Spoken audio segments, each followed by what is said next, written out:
All right, so we are going to move from the very basic concepts, which is going to take us towards the more latest technologies of omics, but essentially give you some idea for how these kind of sequences can be analyzed, how these kind of basic bioinformatics can be done.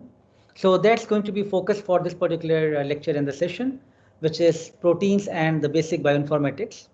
So some of these are really basic, which people study at the undergrad level, but given the nature of the audience is very diverse and quite different, we would like to get everybody on same page and like to show at least some of these tools as well.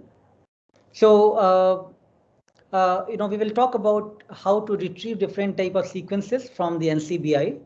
Again, many times you do not have access to a lot of data from your own lab or from your own project, but you want to still do a lot of interesting interesting questions you want to address. So there's a lot of data sets already available. A lot of sequences are available with different databases, which one could try to retrieve that and get those information. So also, looking at in a specific gene sequence or protein sequence, also how multiple sequences can be aligned. So same protein belonging to different animals, different groups, how there is similarity or no similarity.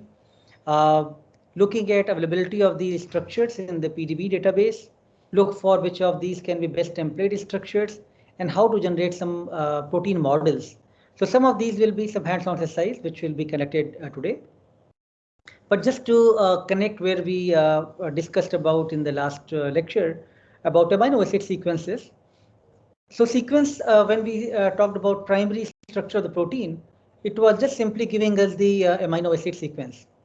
And that alignment, as I mentioned, uh, is not providing the three-dimensional or the functional information, but is still very crucial because it gives a lot of valuable information like a blueprint, which could also be used for the deducing some sort of evolutionary relationship.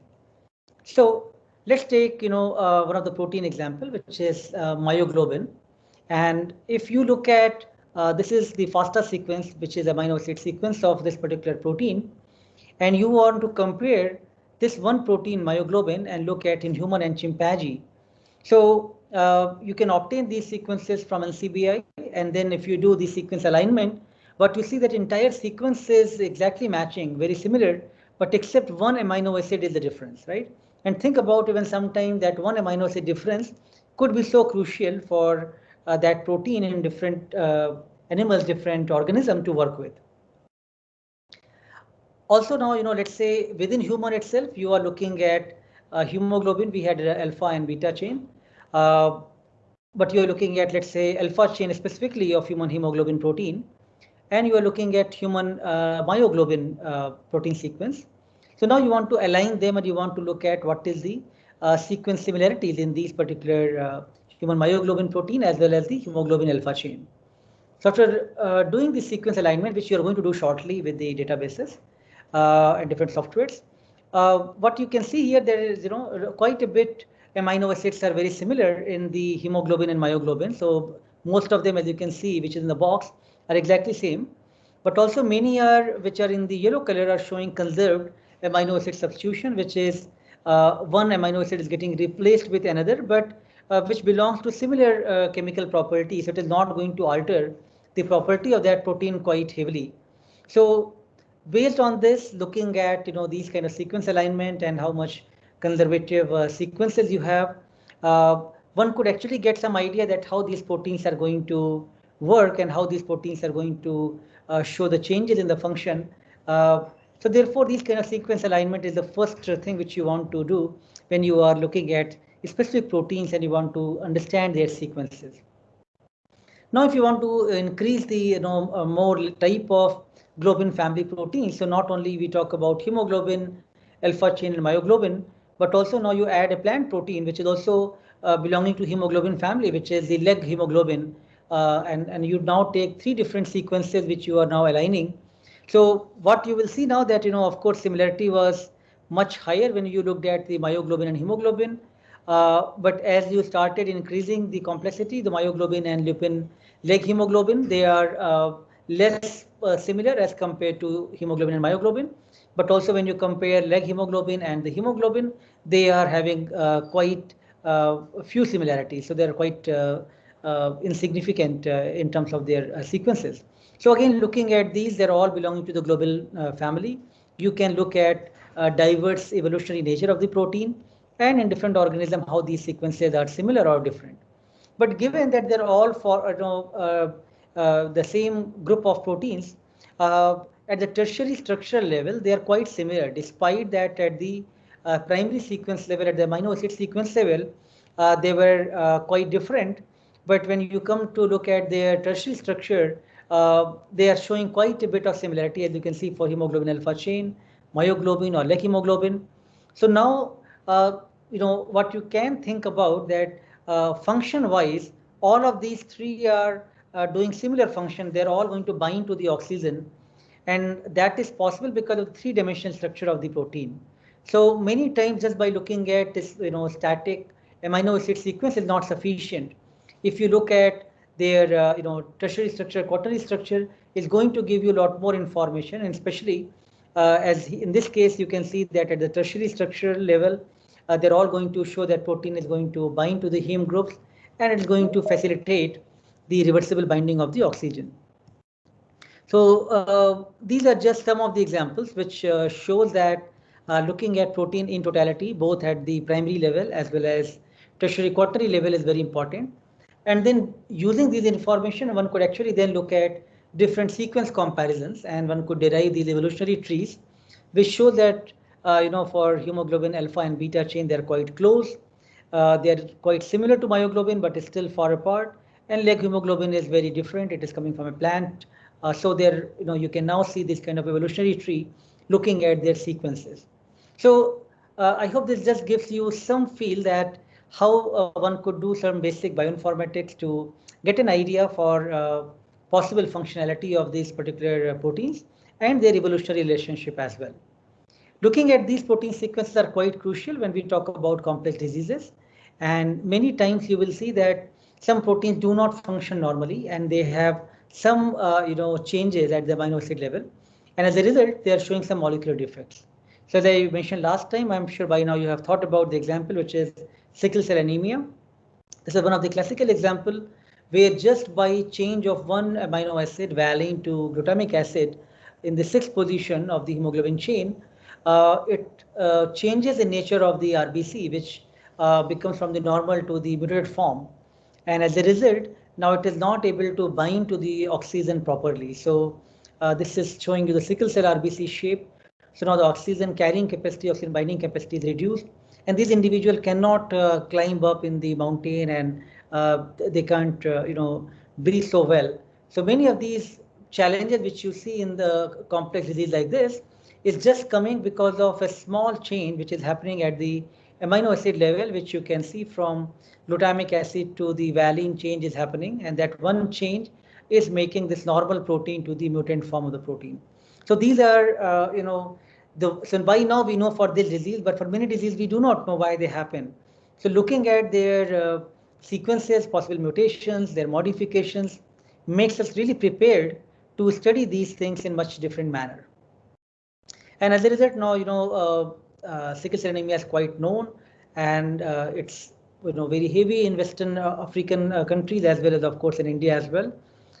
There is quite a bit of interesting biology here, which is of course beyond the scope to talk here, but there are different genes which are mutated here. They also give some sort of traits for individuals to show resistance to the malaria, because if the hemoglobin binding capacity is low, so now as a result, when you are the falciparum or the vivax, which are the pathogens which causes malaria, they will not be able to survive well in the individuals which are having sickle cell trait. So they're going to show more resistance to the malaria. So in some way it is a trade-off. You have one problem, but that is actually going to help for something else. But that is the case largely seen in African countries, and therefore people with sickle cell trait, they show resistance to malaria. So these are a lot of interesting biological question, a lot of clinical question, which is scientists try to study, but many of these things go back to looking at just the basic sequences and the modifications and the mutations which is happening there. Of course, I'm going to take you today to much complex level of the protein study, not so basic. So in the next session, we are going to really take to the complex proteome data set and the technologies to study those. But right now for this session, we are going to continue with now some hands-on about protein sequence analysis and homology modeling. So the overview and hands-on session will be conducted. Good afternoon, everyone. So this session I'll be taking, I'm Dr. Manisha. So I'll be taking on protein sequence analysis and homology modeling. And here in this session, so there will be some an overview on how and why we should do protein sequence analysis, and also some hands-on session on homology modeling. So, as in a previous session, we came to know about protein sequences and how actually these protein sequences they represent the structures towards the end. So, like there are far too many possible conformations that are possible for a particular sequence to, by the time it makes up the secondary structure, tertiary structure, and the quaternary structure. So first, as we can see here, these are the this is an a snapshot which shows the ATGC. These are the gene sequences, nucleotide base pairs. Then these actually translates to primary structure, which is the linear amino acid sequence, which of course we know that the secondary structures are the alpha helices and the beta sheets and beta strands. Then further one step ahead, we have the tertiary structure. Then we also have the quaternary structure, wherein actually now these tertiary structures, they are like mostly monomers, right? So these secondary structures, once they are connected, these alpha helix, beta sheets, these get connected by the turns and loops, then they form the tertiary structure. Now these tertiary structures, so these are again what happens is, so like alpha chains and beta chains of each monomer, they come together and then they form this kind of structures which are called as the quaternary structures. So after folding and after forming these particular global structures, so for example, we know about hemoglobin, so which is a which is a heteromer.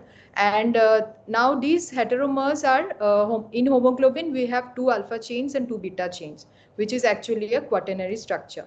So now to make these proteins functional, actually we need these quaternary structures to properly fold. Otherwise this will lead to several kinds of diseases. These mutations at the primary amino acid level can actually cause misfolding at the global quaternary structure level, and then it may cause several diseases.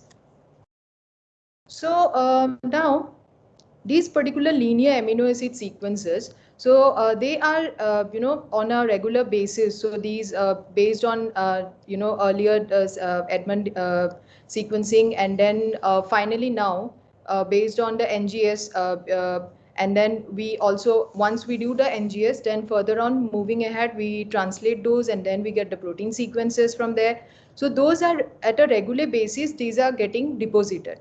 Now we have some these public repositories where these sequences are deposited at a regular level, regular day-to-day basis. One is the NCBI database, which is the National Center for Biotechnology Information, that is maintained by NIH. So this is actually like in online, if you just Google it, we can get this information. So I hope we can make this hands-on session. And so if you all are connected to the internet, then you also can just go to Google and type this NCBI, and then try to see the web page, how it looks like. So then moving ahead, so in this NCBI, so what happens is, sorry.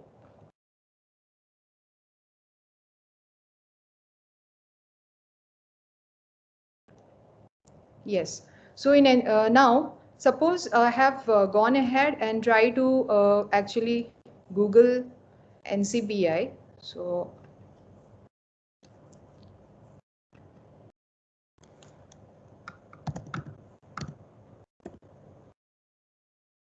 So you can see this particular web page. So this has all the information. So all the databases are, updated here on a regular basis. Suppose I have found a novel protein sequence. I have, identified a novel protein and I have sequenced that protein. Now I can actually deposit the protein sequence in NCBI and also the gene sequence. These gets updated on a regular basis. We also have SRA, which is the sequence read archive. So all the data that is generated from next generation sequencing, the databases, so those data are uploaded in SRA. So now suppose I want to look for a protein sequence in NCBI. So I just go to protein and I'll just type here hemoglobin.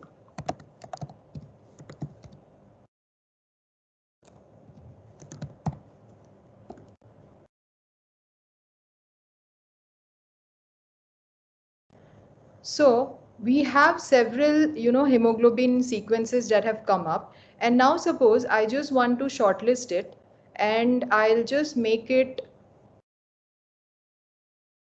I'll just go to Homo sapiens. I just want a human sequence.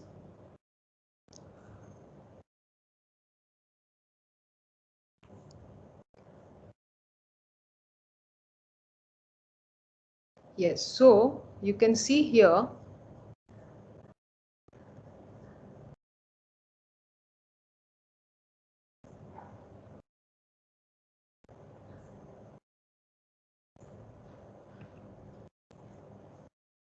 right. So now, sorry, I think, yeah, let's make it this way. Yes. So now we got the hemoglobin chain. This is the alpha chain and this is the beta chain. So all these informations we can get from NCBI database. And now two important things are there that needs to be noticed in this databases. First is, now what we are seeing here is the GenBank format. So what happens in the GenBank format is we get all the information about the sequence, and now we also get information about the region names and the sequences. However, we also have another format which is called as the FASTA, which is very widely used in case of the downstream analysis. So now if we want to actually do some sequence analysis, homology modeling and other such analysis, bioinformatics analysis, it is mostly the FASTA format that is being used. So now what we'll do is, so we will just go to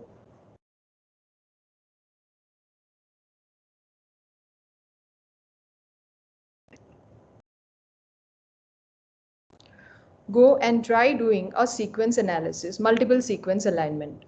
So we will just go to Clustal Omega. So this is one software which is available online, and the software you can, this is just fun actually. If you have the internet and you can try using these all these free softwares and try exploring the data analysis yourself. So just take some sequences from NCBI or SwissProt and then try modeling and doing the sequence analysis.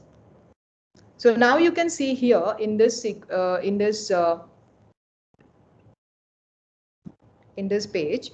So here we have the option of selecting either protein, DNA or RNA. So whatever, like suppose I want to do an analysis of DNA, so then I can select DNA. If RNA, then I can select RNA. Now that we are considering protein, so I'll just click on protein.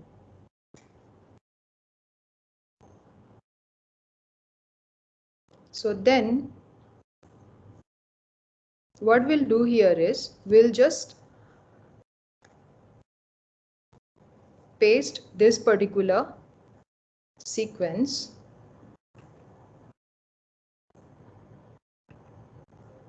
this FASTA sequence here.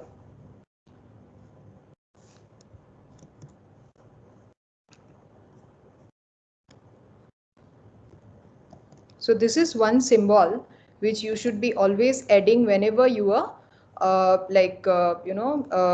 pasting any sequence. This is the FASTA format. Unless you are actually using this symbol, so it won't give you the format. Just one second. Sorry.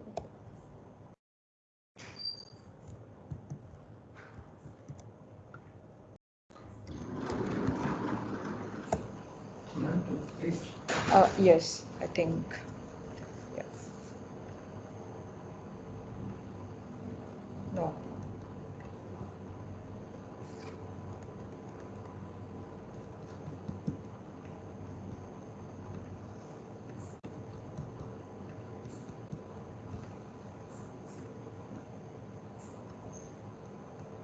Okay, I just have one more sequence. So I think. So yeah.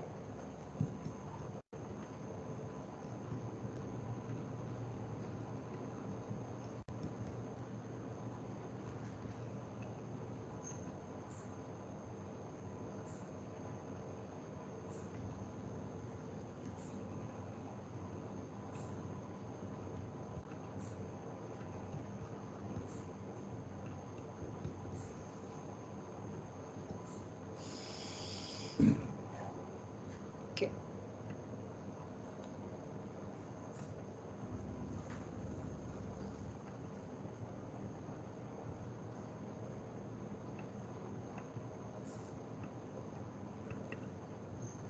Sorry.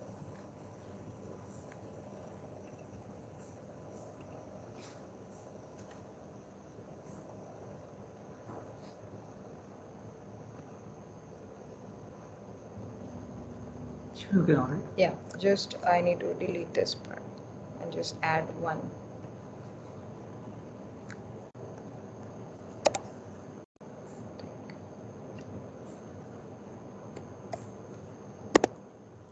Just I have to scroll down. So how do I do? Yeah, so now we have pasted these two sequences here, 1 and 2. So after this, we'll just scroll down and then we can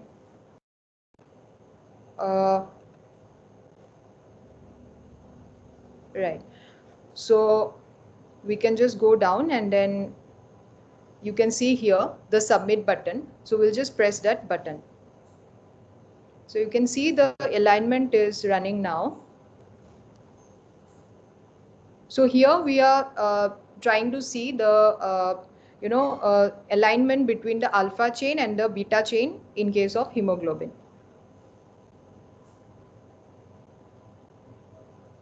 So yes, you can see this result. So here, this particular star, this represents that these two particular residues are highly identical. So you can see L and L, right? So leucine. So these two residues, in case of number 1 sequence, which is the hemoglobin alpha chain, and the number 2 sequence, which is the hemoglobin beta chain. So these two residues are identical. And then further moving on, we have proline, which two are identical. And then we also have this K, which stands for lysine, is identical. Then valine is identical. So we all these stars, these are representing the residues which are identical among the two sequences. Now this dot dot, this double dot colon, this means that these are more conserved ones, and these are less conserved ones. So these are highly conserved sequences in the among the two sequences, highly conserved residues. Sorry, and then these single dot, this is actually less conserved in case of these two sequences. So this is how we can actually align the sequences and also come to know about how similar or how different are these two sequences. So now we can also actually just for publication purposes, we can click on show colors, and you can see that these residues get colored, and so like this kind of images, these can be taken for publication. And then we can also use certain other softwares which I'll not be showing here, but then you can also try to download and install those softwares like Multelin, so which are commonly used for multiple sequence alignment. Now after this, so the next thing that we'll be doing is, so yeah.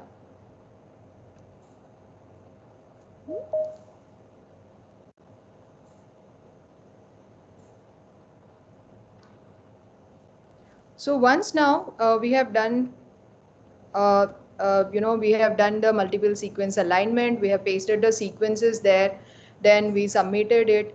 So, and after that we also got the results.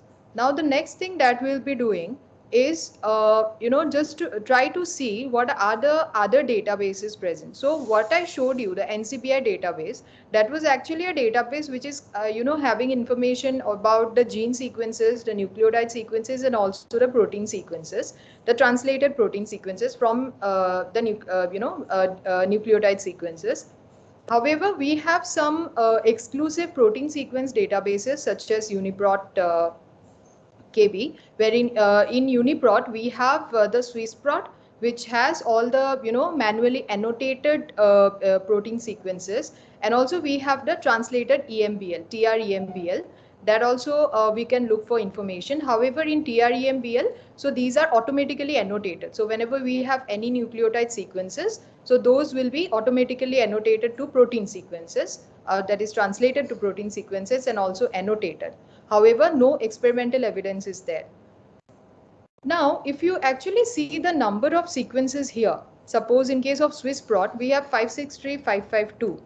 However, now if we actually go to the one structure repository, okay, so this is one repository. So now what are structures, right? Protein structures. So in the previous lecture also we have heard about tertiary structures of proteins, and these tertiary structures are very important for us because whenever we want to do any kind of bioinformatic analysis, structure based drug designing, or drug repurposing studies and all using bioinformatics. So unless we have the structures, we know the structures, it is very difficult for us to actually understand what kind of binding mode will be there, and how the drug would actually go and bind, and how the conformation of the protein would change. So all those kind of information cannot be obtained unless we know the tertiary structure of the protein.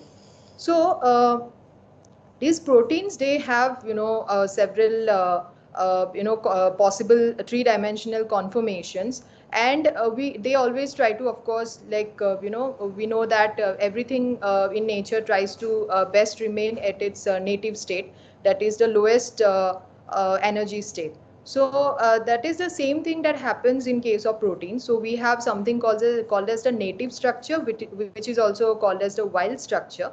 That is the native, that is resting structure of the protein. So wherein we do not have any inhibitor bound to the protein. But then we, whenever we are, co-crystallizing that particular protein with any inhibitor, supposedly a drug, possible drug. So, and then we try to actually look at the structure of that particular protein, that is a co-crystallized protein. That is a protein that would not be in its native nature, because now that it is bound to a inhibitor that would actually inhibit its function, right? So now we have several ways in case of, like on the experimental aspect, we have in structural biology approaches such as X-ray crystallography, NMR, that is the nuclear magnetic resonance, and also cryo-electron microscopy. So using these approaches, we can determine the structure, that is a three-dimensional structure of the proteins. But the main problem that we face is that these determining the structure of proteins is not at all easy. That is the first thing. And second problem is that the resolution of the structure, because in order to rely on whether the structure is correct or not, to be 100% sure, the resolution should be very much acceptable to the scientific community.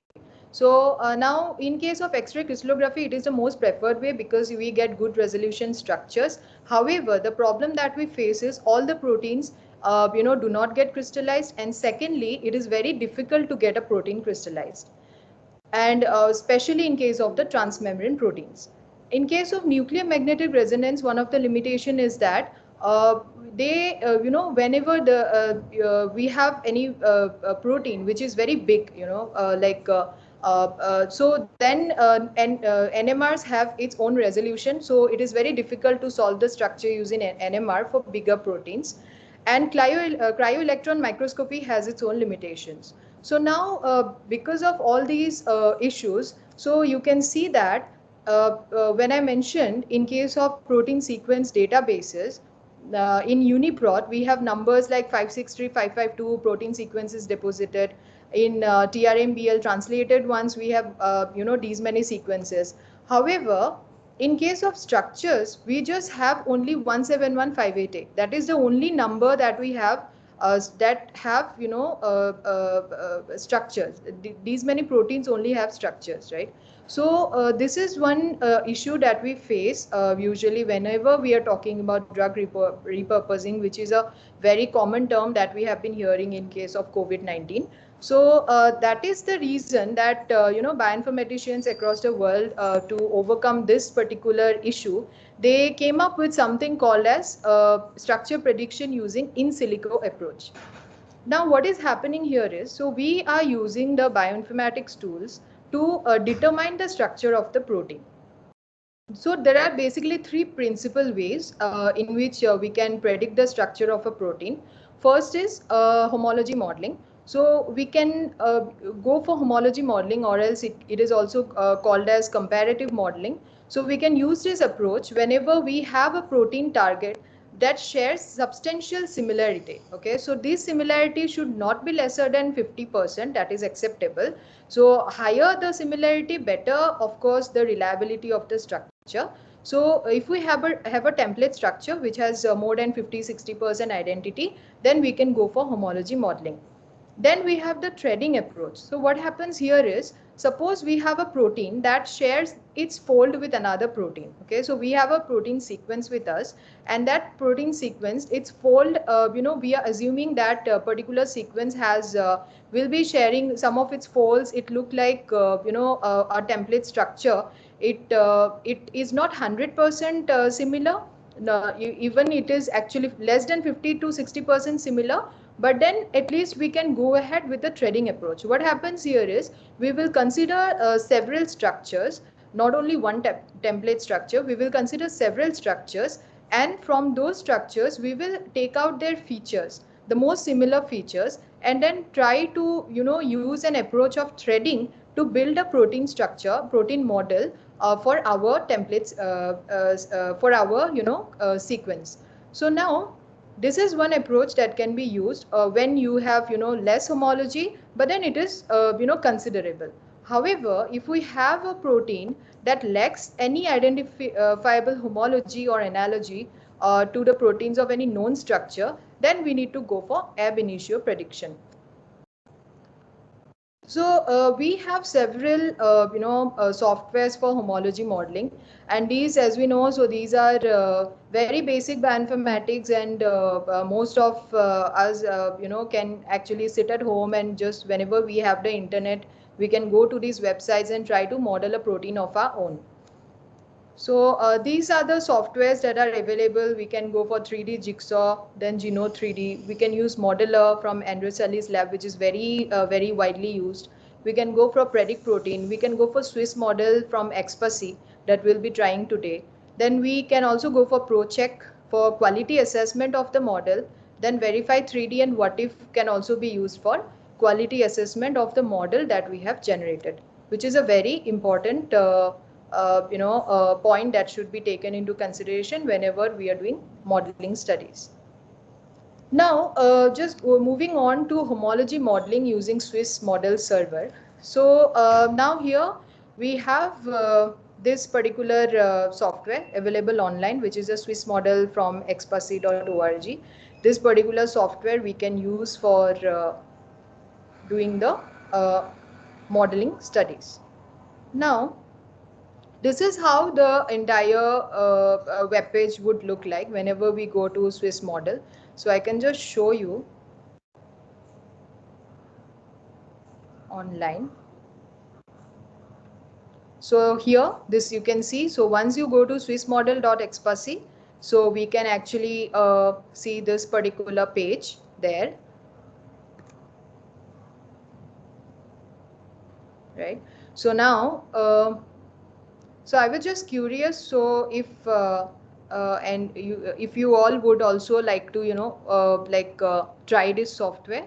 So if yes, then can you please kindly unmute yourself and let us know. Then we can just do it together. It would be fun actually.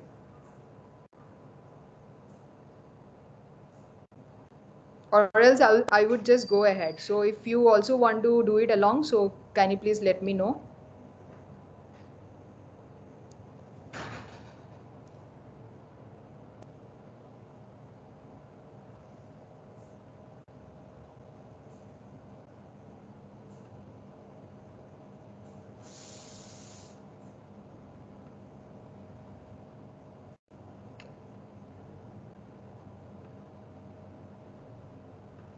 Okay, so then, okay, let me just take you through this then.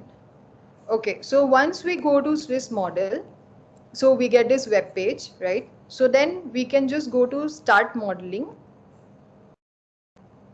right? So once we click on start modeling, we get this particular web page.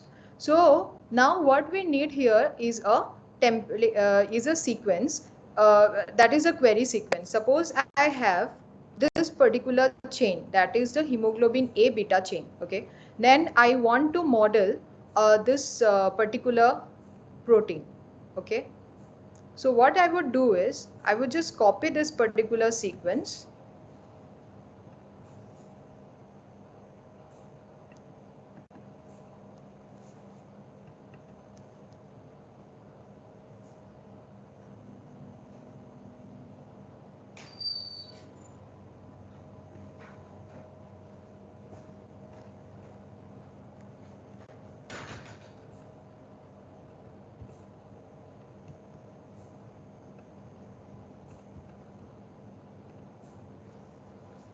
Okay, so as you can see here, so this got uploaded, right? So now we can just give a title to this project, suppose modeling, and then we can just give one random email ID.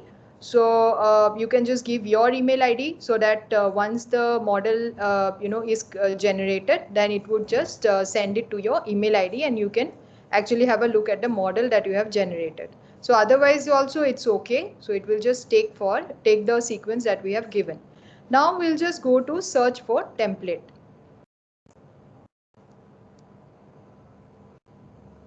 So you can see here, so now it shows like queuing, right? So this particular sequence, so this what the software is doing is this is actually trying to search for any template, right? So any template in the sense that any protein sequence which is similar to this protein sequence. So this is, while this is doing its job, so let us also try to see that if we actually try to blast this particular sequence, what results we get. Suppose now we go to NCBI, we have this FASTA sequence on the page, we go to run blast, we click on run blast.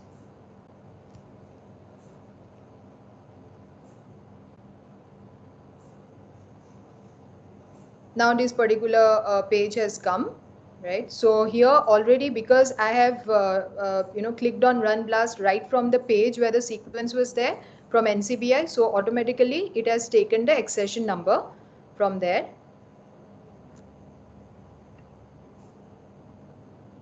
So you can see now what we would do here is, in case of database, right? So you also have the options of actually choosing, right? If I do not want the entire protein to be blasted, now okay, just to all the ones who might not be aware about blast. BLAST is nothing but basic local alignment search tool. What we are doing it here is, suppose we are taking one particular sequence from the database, and now we want to know that whether there is any similar or identical sequence already present in the database.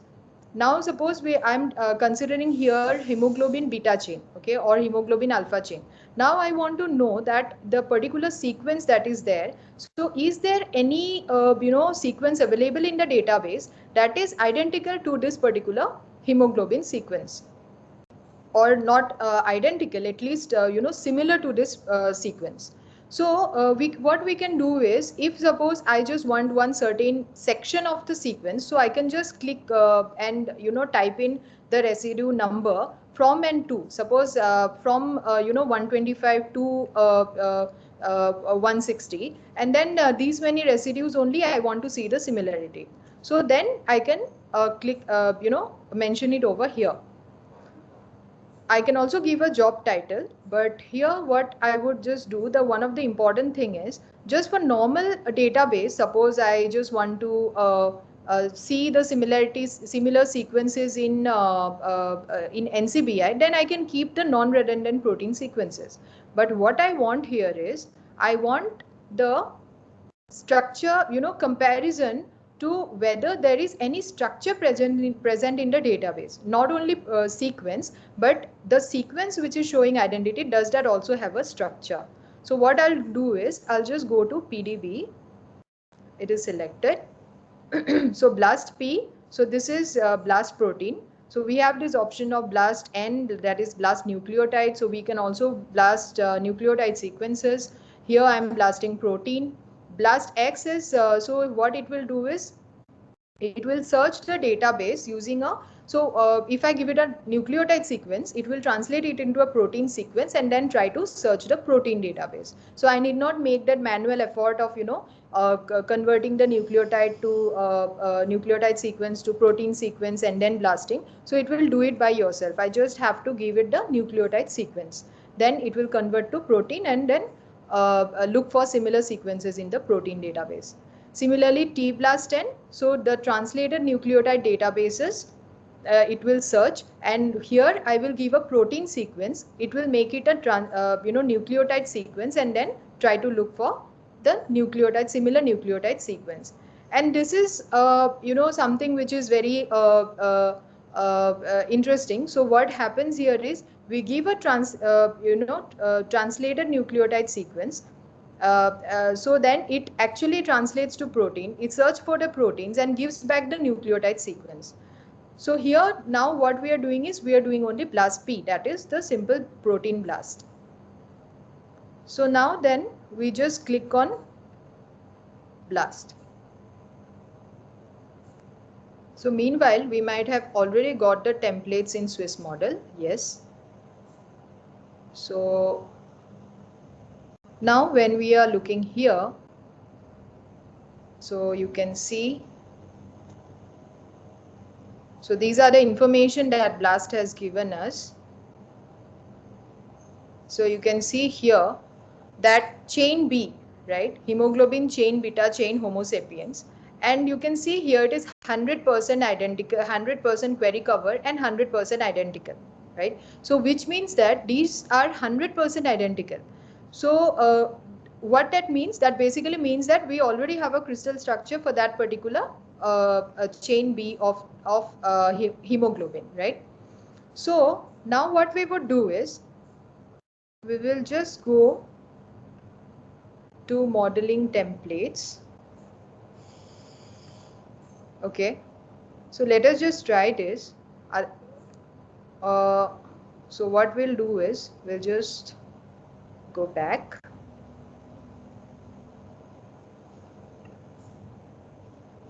So as we have seen here, this is 100% identical and the accession number is 1DXTB, right? So here, but you can see here the accession number, the first one has come is 1BUW, right?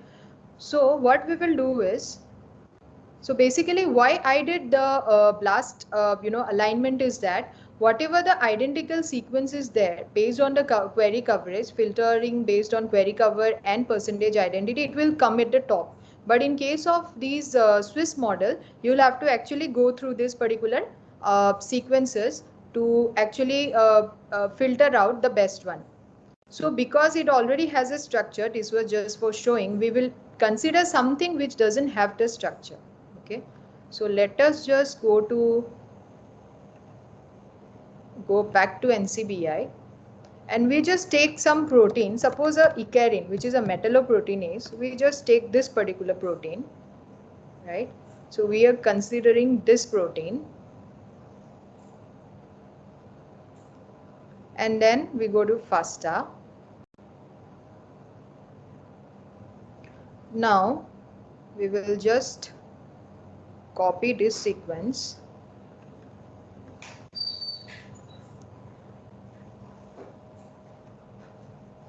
then we paste it here.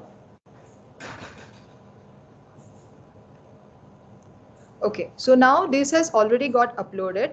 So similarly, again, we can just name it as modeling and then just search for templates.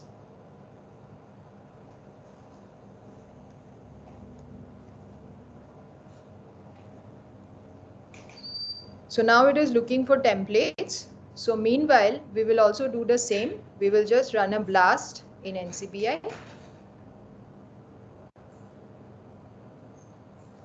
Okay, so the same thing is there. So we will do the similar thing. We will blast here also. Let us see what we get from blast, the top hit.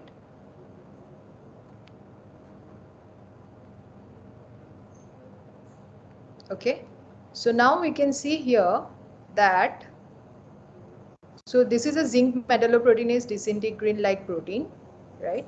So now you see here, so when we were doing hemoglobin, right, hemoglobin beta chain, what we got was, we got 100% query cover and 100% identity. But now this particular protein sequence that we have considered, Icarin, which is a metalloproteinase, that doesn't have a structure. So that is the reason it is showing the highest one, it is showing 68% query cover and 65% identity. 2E3X-A. So now this is 2E3X is a protein. So if I now click here,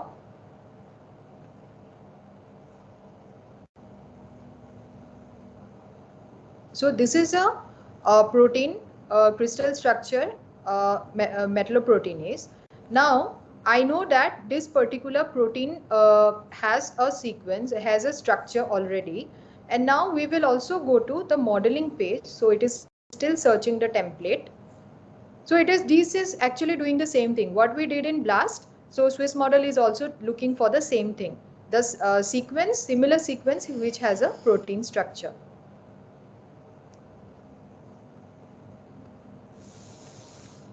So now you see here, the best one that we got there in BLAST was 2E3X. And here also, that is why we will take 2E3X, because that has the highest identity. If you see here 2DW2, so it is 57.9%, 57.93%, 57.76%, right? So what we'll do is, we will consider 2E3X. So let us look for 2E3X.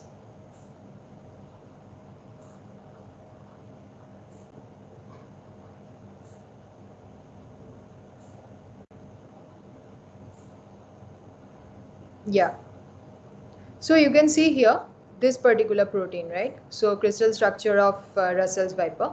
So this particular sequence is there. Okay. Same 66% identity that we saw.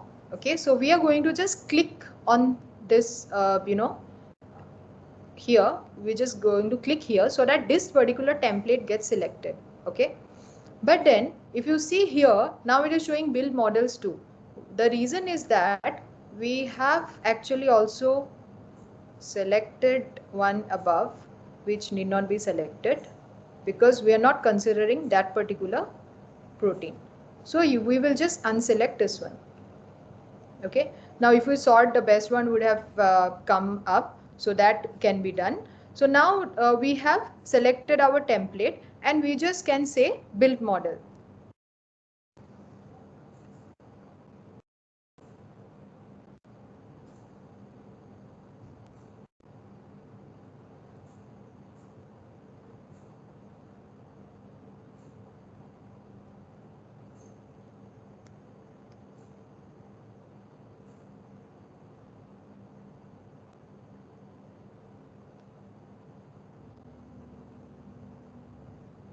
So it is running, and now we have generated a model. So you can see, so this is how the model looks like. So we can actually rotate it and see. So we can also, we have the option of taking a snapshot. Okay. So this is the model that has been generated. Now once we have generated the model, So we would also like to know whether the model is okay or it requires some refinement, right? So for that, what we would do is, so you can see when we have generated the model, so here you can see that if there is some information that the template structure that we have considered that had a calcium ion, okay, and also a zinc ion, okay. So if I just take my mouse over here, you can see here this part, 6 residues, and then here the zinc ion bound to these residues. So this information you can get, and now particular this model that has been generated, we can just download this particular model and then save it, okay. So here, if you click on model, you can just download it in the PDB format and save it. So PDB format is the protein data bank format, which has all the coordinate informations, because when we talk about tertiary structures, that is 3-dimensional structures, right? So it has X, Y, and Z dimensions. So this PDB format, whenever we are saving the information, it will have all the information about X, Y, and Z coordinates. So we can save this particular model in PDB format.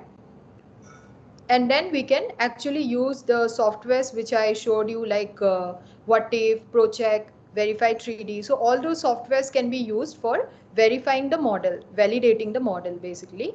So now here we will do is, here itself, let us just try to assess the structure of the protein. We'll just go to structure assessment. So now you can see this is the Ramachandran plot and how this one actually looks like. So you can see here. So now what is Ramachandran plot? So as I mentioned, everything in nature wants to be in its resting state, right? So now the point is that as we all know that there is always a particular distance in case of tertiary structures, that 2 amino acids can be closer to this particular distance and not more than that, or which we also call as the steric clash. The side chains can only come to this closer to this particular distance and not more than that. So based on that, we had something called as in case of peptide chains, in peptide bonds, we know that those are rigid, and only the phi and psi angles, those can only rotate, right? Now these phi and psi angles, so they have their own range. So whenever they can only rotate between this particular range and not more than that. So based on that, there is this particular Ramachandran plot, which gives us information that what are the residues that are actually showing steric clash in the protein structure, okay. Now if you go down here, you can see the clash score. So which means that there are few residues which are not falling within the allowed regions, okay. So allowed and disallowed, there are 2 terms that are used in Ramachandran plot. So you can see here, so Ramachandran outliers we have in protein is 1.91%. So, and mostly, so there are few bad angles, bad bonds. So which means that this particular model which we have made, this is not like 100% we can go ahead with this one. We needs some amount of force field to get refined and become a proper structure. Okay, so that refinement can be done using various softwares, which is beyond the scope of this lecture now. So which definitely I'll try to send you some links. If you can read those papers, you'll get more information on that. So here we can see that Ramachandran favored regions is 89.95%, like it is almost 90%. So which is good. That means that our model is considerable. It's not that bad. So it's just that the outliers, which is a bit concerning, so which has to be refined. So once we apply force field and then try to refine the model, then all these outliers which would just go in, and we will have a proper model structure. So here you can see these are the outlier, these dots are nothing but amino acid residues. So whenever, so this green region, okay, so the inner green region, these are the allowed regions, okay, these are the generously allowed regions, and here these we have the disallowed region. So whatever amino acid residues are outside, right, so these are in the disallowed regions. So that is the reason. So if you just click here, okay, so this particular residue serine 519, right, so this is not proper, you know, properly in its place. So definitely it needs some refinement. Loop refinement is required, which if we do it, then this particular model would be of a good quality model. So now if you can see here, this is how the alignment looks like. See, for this part of the sequence here, okay, so we did not have any identity, right, we have the we have chain A information for this residues, that is these residues are present in our query sequence, the sequence which we wanted to model, but these sequences are, these residues are absent in the template, okay, so we don't have information about these residues in the template. So only for this remaining the colored bars which you can see, these residues only we have information from the template. So which means that, so that is why, as I mentioned, so now this model actually we have made on a basis of 66% identity. So more, you know, the percentage we have the identity, then better would be the model. So here it is based on 66% identity. So this is how the model looks like. And if we can go for like 80% identity, 90% identity is very good. So based on that, we'll have to actually decide that whether a protein can be modeled or not.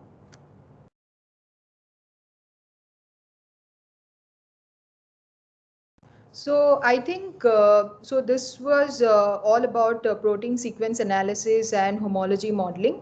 So there are various other softwares also that can be tried and tested. So this, I think, and with this, I would like to end the session. So if there are any questions, kindly please feel free to ask now.